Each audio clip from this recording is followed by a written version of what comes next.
Your first HF mobile antenna.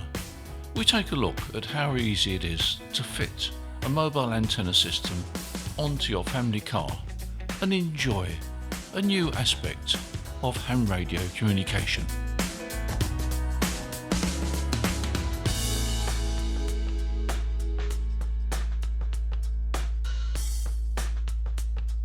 Well, hello, and thank you for joining me once again on the Waters and Stanton video channel. I'm in Suffolk at the moment, and it's not particularly warm, but we've got some sunshine, as you can see. I want to talk to you about mounting a mobile antenna, the basics of mounting a mobile antenna on a vehicle.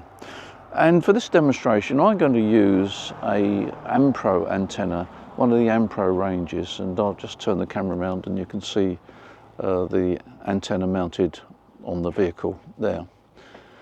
Now, the Ampro antenna is, well, this particular one for 20 meters is 2.25 meters tall, which means to say it's about 50% shorter than a full-size quarter wave. But that means to say it's going to be pretty efficient.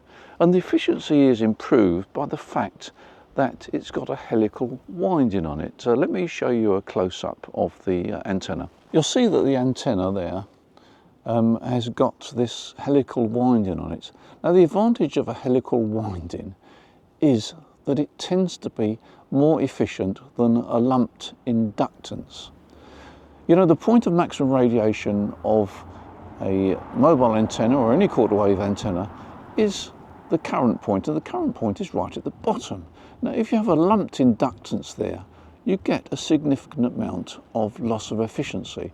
So the advantage of having this helical winding is that you do get more efficiency. Now, there are several ways that you can mount a mobile antenna. The most popular way these days seems to be mounting it on a magnetic mount. The magnetic mount works very well. What actually happens with the magnetic mount is that the inner conductor of the coax goes straight to the antenna. The outer sheathing is connected to the magnet in the magnetic mount.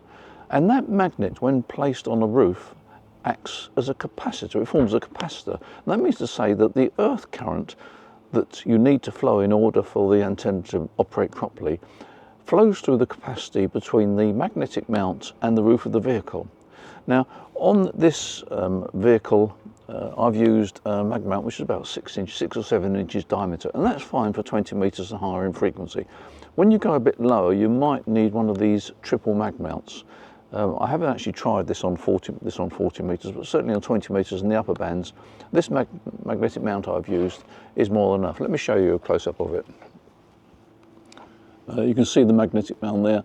As I say, it's about 6 or 7 inches diameter, and that forms a capacitor between the magnet and the roof, and therefore there's effectively a good earth, because the RF current flows through the capacitor and forms a good earth connection.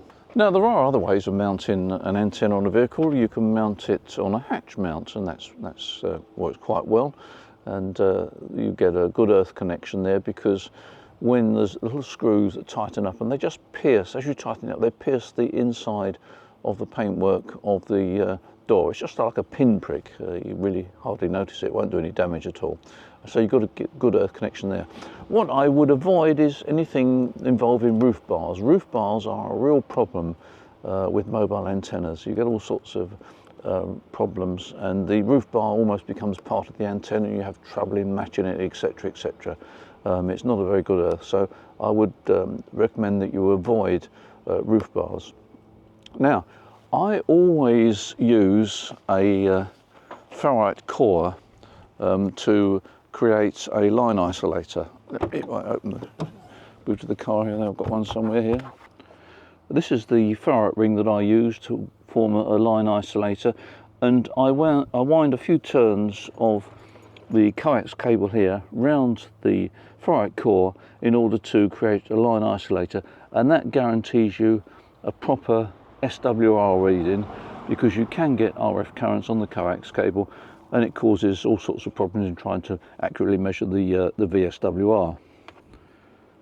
And that's all you need, just a few turns of coax. A bit of an ugly winding there, but you get the idea. Just a few turns of coax around that ferrite core, and that will create a line isolator and guarantee that you get a good and accurate VSWR reading. Now I'll turn my Rig Expert antenna analyzer on and just see what reading we get. Let's take a look. Hope the sun's not too bad in there. Let's press that, we should get a reading. There we go.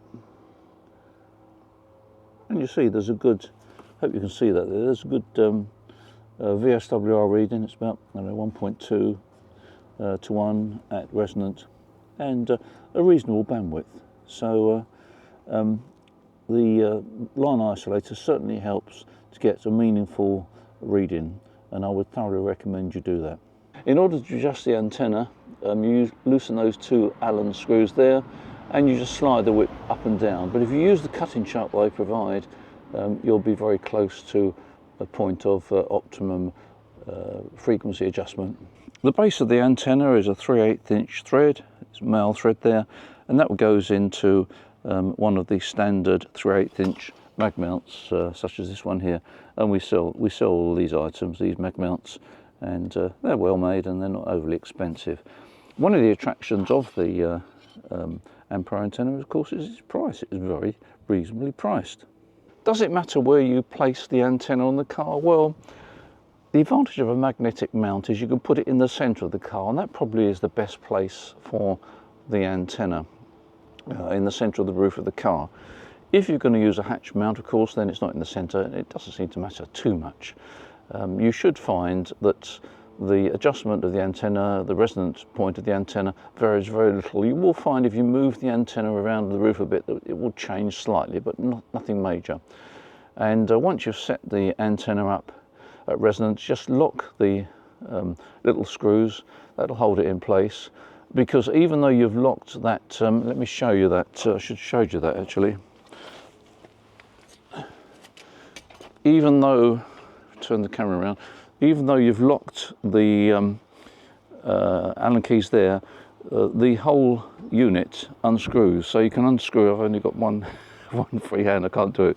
But basically, you can unscrew this here without affecting the frequency adjustment. The top section unscrews, and the Allen keys, or the little Allen nuts, screws, whatever you like to call them, hold the whip in place.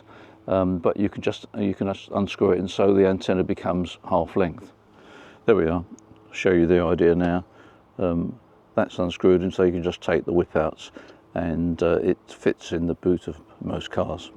Makes it very, very convenient and very compact to carry around.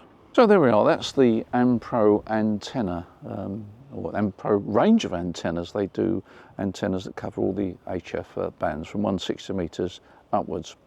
And it's a very economical antenna. They're not expensive, and they're very effective.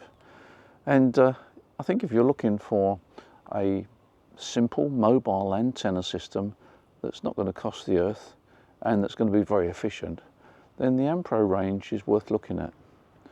So I hope that's given you some ideas on the Ampro antennas. And I mean, as I say, you can use it not only mobile, portable, and I did a video recently where you can use it as a base station at home. It works very well there. So thank you for your support on this channel, much appreciated. I hope that's given you some ideas, and I'm sure you've got your own ideas about using Ampro AOs. Another way it can be used, which I'll cover shortly, is to make a compact dipole. That's something rather interesting, and I'll do a video on that fairly shortly when I've tested it out. But yes, you can make yourself a compact rotatable dipole using a pair of Ampro antennas. In the meantime, as I say, thank you for your support on this channel, much appreciated. Don't forget to press the subscribe button, and in the meantime, enjoy your ham radio. You take care. Look forward to seeing you in the next video. Bye for now.